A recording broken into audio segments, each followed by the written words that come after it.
बिस्मिल्लाहिर्रहमानिर्रहीम। इय्याका नअबुदु व इय्याका नस्तईन।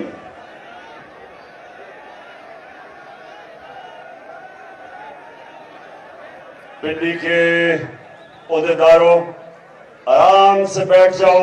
बड़ी जरूरी बात करनी है मैंने आपसे। आराम से बैठ जाओ।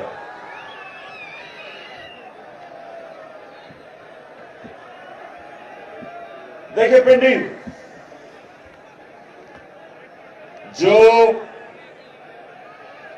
25 मई को, थोड़ी खामोशी, 25 मई को जो मैं जिस तरह का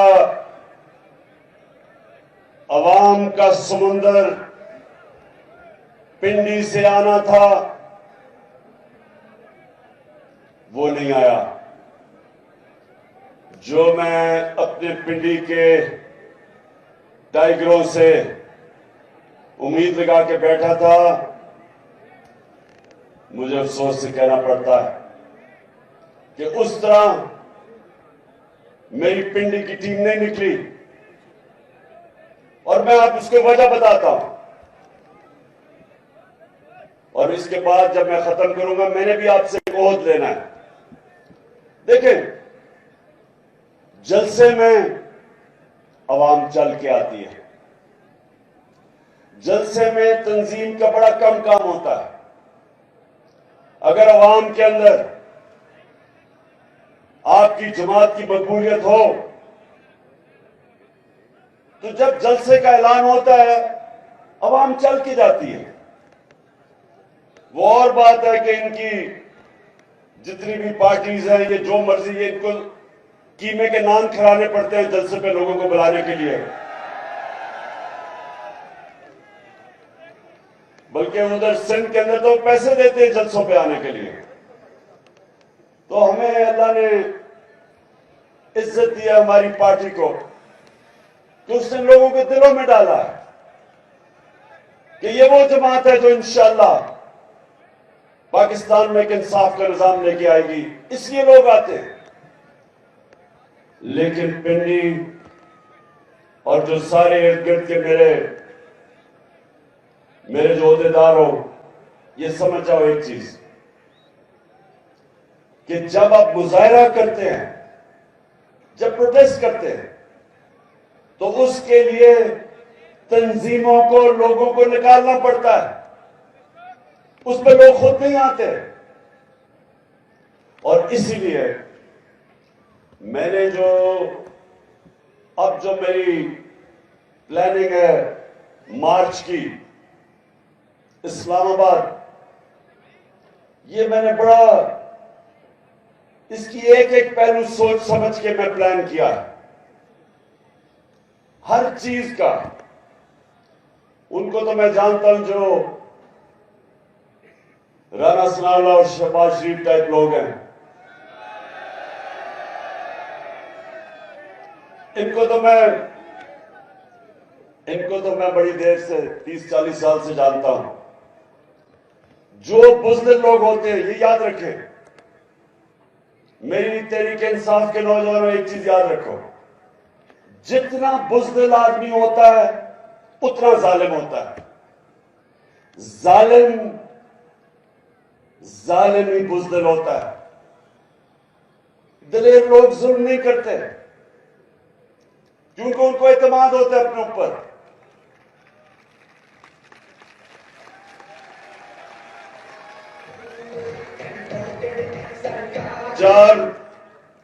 चार दफा इन्होंने मेरे खिलाफ लॉन्ग मार्चेस की।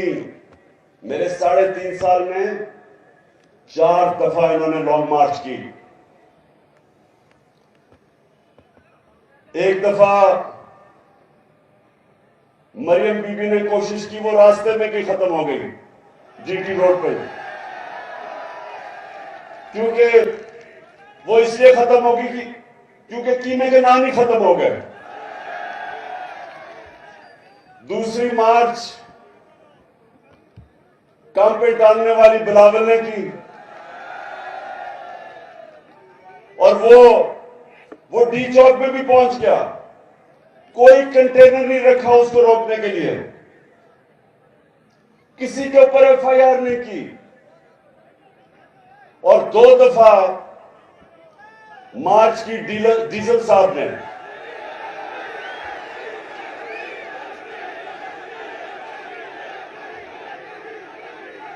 डीजल के परमिट पे पलने वाले ने 2 दफा मार्च की। पूछे, पुलिस है या पुलिस पिंडी की भी है, इस्लामाबाद की, पूछे कोई हमने उनको रोकने की कोशिश की? बल्कि मैंने तो डीजल साहब को कहा कि अगर खाने पीने की जरूरत है हम वो पहुंचा देंगे आपके पास, क्योंकि पिंडी हमें किसी से खौफ नहीं, क्योंकि अवाम हमारे साथ है, हमें किसी से डर नहीं है। लेकिन इनको हमारे से डर है। जब भी मैं मार्च का नाम लेता हूं तो काम पे टांगनी शुरू हो जाती है। अब इनको नहीं पता कि मैंने क्या करना है, और मेरी टीम को भी नहीं मैंने बताया मैंने क्या करना है,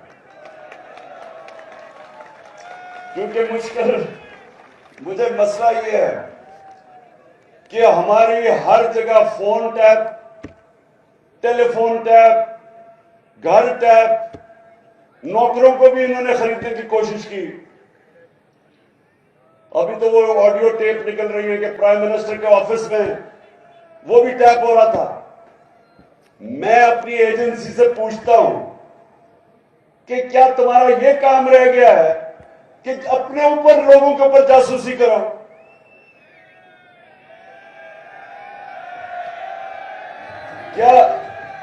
क्या आपका ये काम रह गया है कि जोड़ तोड़ करो कि किसको अब लेके आना और किसको गिराना है? क्या आपको कोई फिक्र मुल्क की है या नहीं है कि चोरों को ऊपर लाके बिठा दिया हमारे? कोई आपको फिक्र है कि जो पाकिस्तान को तबाही की तरफ लेके जा रही है सारे डाकू मिलके? क्या ये काम रह गया कि जी टेलीफोन टैप करके पता चलाओ जरा इमरान खान क्या कह रहा है या आजम खान से क्या बात कर रहा है जब वो प्राइम मिनिस्टर था? घर के फोन टैप कर रहे हैं, लोगों को डरा धमका रहे हैं। कभी इनको पकड़ लेते हैं सोशल मीडिया को, लोगों की तुमने ये क्या कह दिया, लोगों को टेलीफोन कर करके धमकियां देते हैं। मीडिया के ऊपर पूरा क्रैकडाउन किया हुआ है। मैं वो ह्यूमन राइट्स वाले लोगों से पूछता हूं कि किधर छुप गए हो आप? नजर नहीं आ रहा कि पाकिस्तान में आजादी राय का गला गूंदा जा रहा है? हमारे जमाने में तो शोर मच जाता था कि ओहो इमरान खान क्या कर रहा है। एक टीवी चैनल बताओ जो हमने बंद करने की कोशिश की? बताओ किसको हमने धमकी दी?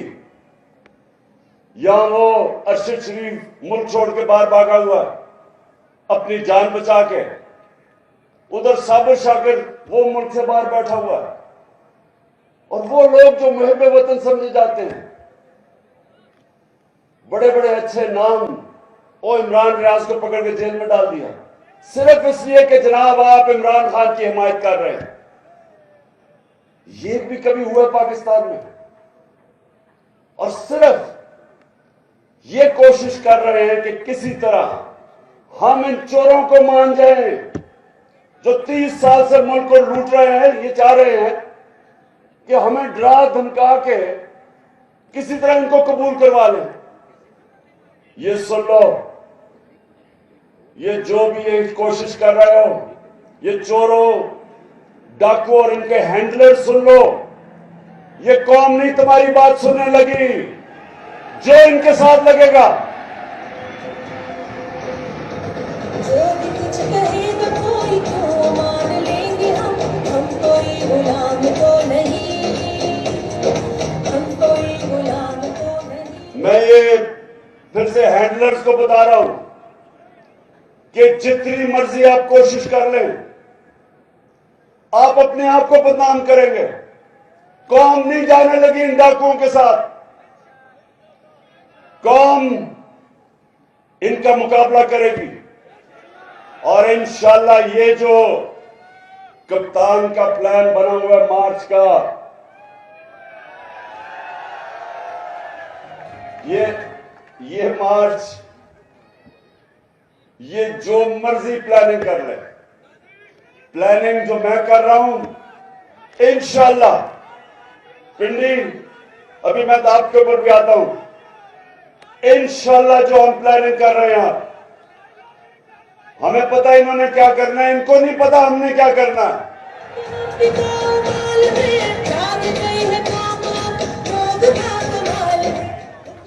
अब अच्छा पिंडी में अभी आपको जो आज मैंने आप सबको अहदेदारों को इकट्ठा किया है, मैंने भी आपकी ड्यूटीज लगानी है। उससे पहले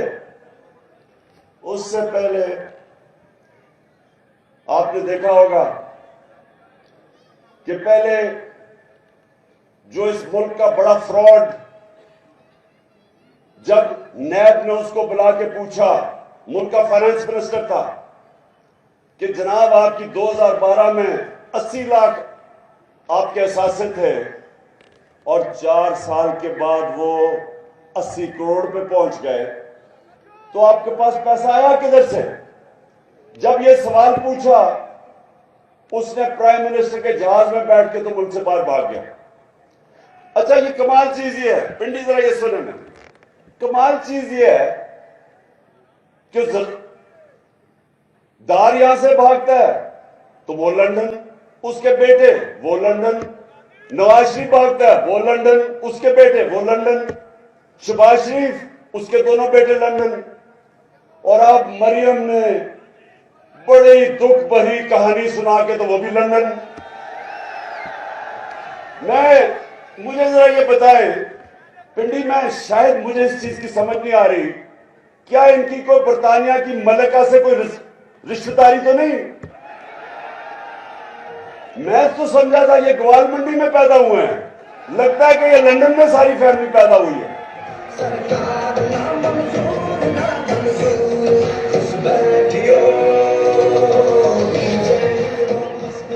और मजेदार बात यह है कि वो जनाब लंदन में बैठ के अभी बाप बेटी ने प्रेस कॉन्फ्रेंस की है कि जी हमारे से बहुत बड़ा जुल्म हो गया, हमें जनाब हमारे पे नाजायज केसेस हो गए, हमारे से जी इंतकामी कार्रवाई ली गई। तो मैं इनसे सवाल पूछता हूं कि इसका मतलब आप समझते हैं कि हमारी अदलिया ने गलत फैसला किया था? और मैं दूसरा सवाल पूछता हूं कि वो कौन सी पावर थी, हम तो इख्तियार में भी नहीं थे तब, केसेस तो आपके हुए जब नून लीग पावर में थी, तो किसने हाथ से जुल्म किया है? क्या ये आप पाकिस्तान की अदलिया के ऊपर इशारा कर रहे हैं या पाकिस्तानी एस्टेब्लिशमेंट पे कर रहे हैं? हम तो पावर में नहीं थे, तो दोनों बाप बेटी बैठ के रोना धोना कर रहे हैं। एक सवाल का जवाब दे दें आप दोनों कि ये जो अरबों रुपए के 4 महलात हैं लंदन के अंदर, एक सवाल का ये कौम जवाब मांग रही है 6 साल से, को पैसा किधर से आया है खरीदने के लिए? मान तो गए हैं कि हमारे हैं, तो जब आपके 4 महंगे तरीन लंदन के इलाके में 4 महलात हैं, तो ये आज तक जवाब क्यों नहीं दे सके कि पैसा किधर से आया? मेरे पे उन्होंने केस किया कि इमरान खान का लंदन में फ्लैट था, मुझे अदालत लेके गए, 10 महीने अदालत में जो इन्होंने मेरे से सवाल पूछा मैंने बताया। मैं तो कोई मुल्क का पब्लिक ऑफिस होल्डर नहीं था, ना मैं एमएनए था, ना वजीर था, ना वजीर आजम। तो मेरे से जो सवाल पूछे, मैं तो क्रिकेट खेलता था, सबको पता था। जब मैंने वो फ्लैट खरीदा, मैं तो काउंटी क्रिकेट खेलता था बरतानिया में। उसके बावजूद एक एक जवाब दिया मैंने अदालत में कि किधर से मेरे पास पैसा आया, खरीदा कब, बेचा कब, पाकिस्तान पैसा बैंकों के जरिए लेके आया। अगर क्रिकेटर जवाब दे सकता था तो नवाज शरीफ तो मुल्क का 3 दफा प्राइम मिनिस्टर था, ये क्यों नहीं जवाब दे सकता?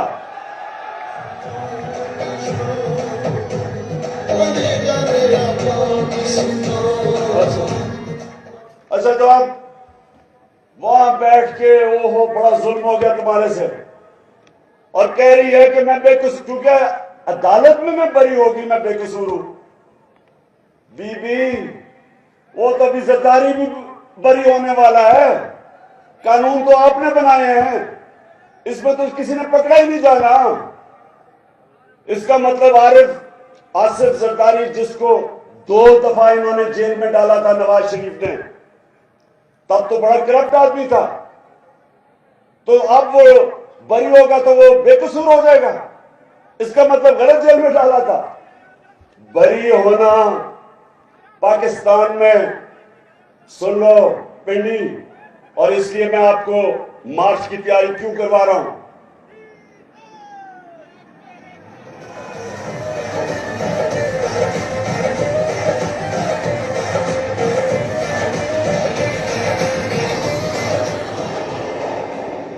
बेटी, इस वक्त जो इन्होंने कानून बना दिया, जो पाकिस्तान का ताकतवर डाकू होगा वो बरी हो जाएगा।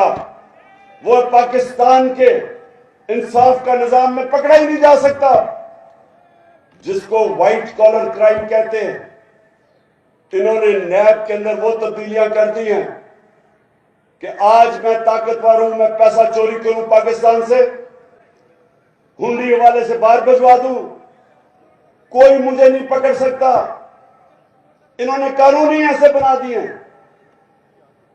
और कभी किसी मुल्क में नहीं हुआ कि असेंबली में बैठ के कानून बनाए जो उनको ही बचा रहे हैं। हर कानून बचाया कि इसके जो अमेंडमेंट किया नैब में, उसमें किसी में जरदारी बच रहा है, किसी में नवाज शरीफ, किसी में शायद खाकान अब्बासी, किसी में जो बाकी इनके सारे हैं। और कौन फंसेगा?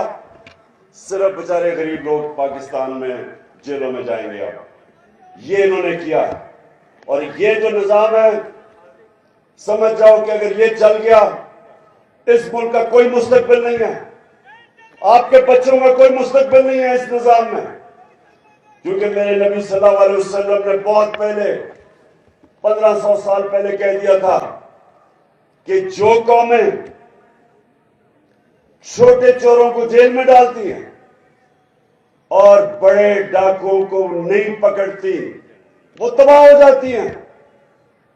ये मेरे नबी ने 1500 साल पहले कहा था कि जो कौमें कानून नहीं कायम कर सकती, इंसाफ नहीं कर सकती, जेल जिस कौम में सिर्फ गरीब लोगों से भरे हों और ताकतवर डाकू सारे लंदन में बैठ के याशियां करें और मुल्क में वापस आए, हुकूमत करें, लूटे और फिर बार बार जाएं, उस मुल्क का कोई मुस्तकबिल नहीं है। इसलिए मैं अपनी सारी कौम को तैयार कर रहा हूं कि ये जो अब हम मार्च करेंगे, ये इंशाल्लाह पाकिस्तान की तारीख की सबसे बड़ी, पाकिस्तान की तारीख की प्रोटेस्ट मार्च होने वाली है। ये हम अपने आइन और कानून के बीच में रहेंगे। हमारा हक है पुरअमन एहतजाज, पुरअमन एहतजाज होगा, और इंशाल्लाह ये जो इस बारी हम इस्लामाबाद की तरफ आएंगे, राना सनाला, तुम और शहबाज शरीफ उल्टे भी लटक जाओ, कुछ नहीं कर सकोगे। अच्छा, अब पिंडी, आप सब ओहदेदार हैं, अभी मैं आपसे हल्फ लूंगा, लेकिन उससे पहले मैं आपकी सारी पिंडी की क़यादत को कहना चाहता हूं कि आपने हर ओहदेदार को पैम्फलेट्स देनी है हकीकी आजादी की, और ये जो पैम्फलेट्स हैं, ये आपने डोर टू डोर जाना है। आप सबने मेरे से वादा करना है कि आपने हर यूनियन काउंसिल में एक घर नहीं जो आपने नहीं छोड़ना, घरों में जाके आपने पैम्फलेट बांधनी है और आपने वहां लोगों को बताना है कि ये हम अपने मुल्क के मुस्तकबिल की पॉलिटिक्स नहीं कर रहे, जहाद कर रहे हैं, मुल्क को आजाद करने की जहाद कर रहे हैं, तो आपने सबने मेरे से वादा करना है कि अब से लेके थोड़ी देर में मैं कॉल दूंगा, अब से लेके कॉल तक आपने हर रोज अपने यूनियन काउंसिल के एक घर कवर करना है, एक डोर टू डोर जाना है। और मैं अपनी ख्वातीन को भी कह रहा हूं कि आपने भी सबने पूरा प्रोग्राम बना के कोई इलाका नहीं छोड़ना आपने। और आप हैरान होंगे, लोग आपकी इंतजार कर रहे हैं, कौम तैयार बैठी है, आपकी मुंतजर है। वो चाहते हैं कि पार्टी की तंजीम उनको लीडरशिप दे और वो लीडरशिप आपने देनी है।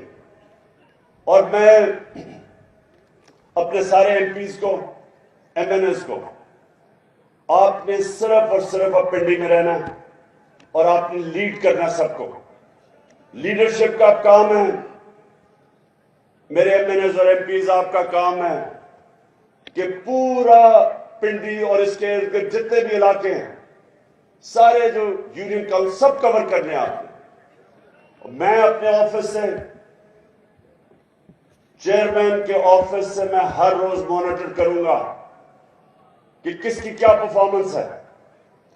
जो परफॉर्म करेगा वो इस पार्टी में ऊपर आएगा, जो परफॉर्म नहीं करेगा, जो इस बार परफॉर्म नहीं करेगा, मुझे ये ना कहना कि जी मेरे से ज्यादती होगी जब टिकट देने का वक्त आएगा। मैं फिर से कह दूं, ये पॉलिटिक्स नहीं हो रही, ये आपके मुल्क के लिए जहाज लड़ी जा रही है। और मैं सारे फिर से अपने आमिर क्यानी, आपकी ड्यूटी है, आपसे मैं हर रोज पूछूंगा कि कितना एरिया कवर किया आपने, क्योंकि वो वक्त अब बड़ा करीब है जब मैं अनाउंस करने लगा हूं। और उससे पहले मैं आपकी तैयारी पूरी देखना चाहता हूं।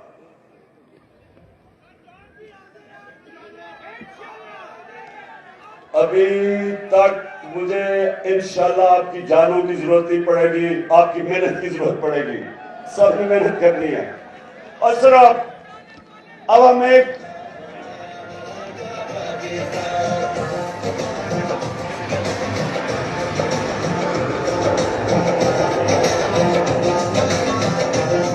लिख लिया, शिवली भाई करेंगे हल पाएंगे।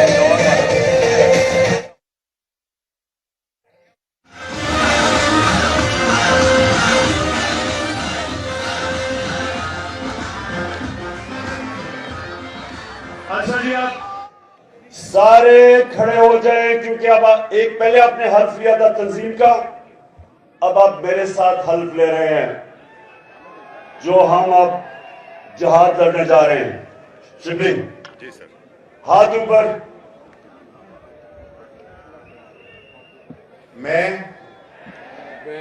अल्लाह को हाजिर नाजिर जानकर, अल्लाह को हाजिर नाजिर जानकर ये हल्फ उठाता हूँ ये हल्फ उठाता हूँ कि मैं पाकिस्तान के आईन की मैं पाकिस्तान के आईन की हमेशा पासदारी करूँगा, हमेशा पासदारी करूंगा। और ये कि मैं इस हकीकी आज़ादी के लिए, इस हकीकी आजादी के लिए अपने लीडर इमरान खान के साथ इस जिहाद में उस वक्त तक खड़ा रहूंगा जब तक हकीकी आज़ादी हासिल नहीं कर देते। हकीकी आजादी हासिल नहीं कर सकते। अल्लाह हम सबका हामी और नासिर हो। अल्लाह हम सबका हामी और नासिर हो। शुक्रिया। अच्छा पिंडी, अभी आपने हल्फ लिया ऊपर वाले के सामने, आपने मुझे मायूस नहीं करना और मेरी अब आपसे इंशाल्लाह मुलाकात होगी मार्च के ऊपर। पाकिस्तान जिंदाबाद।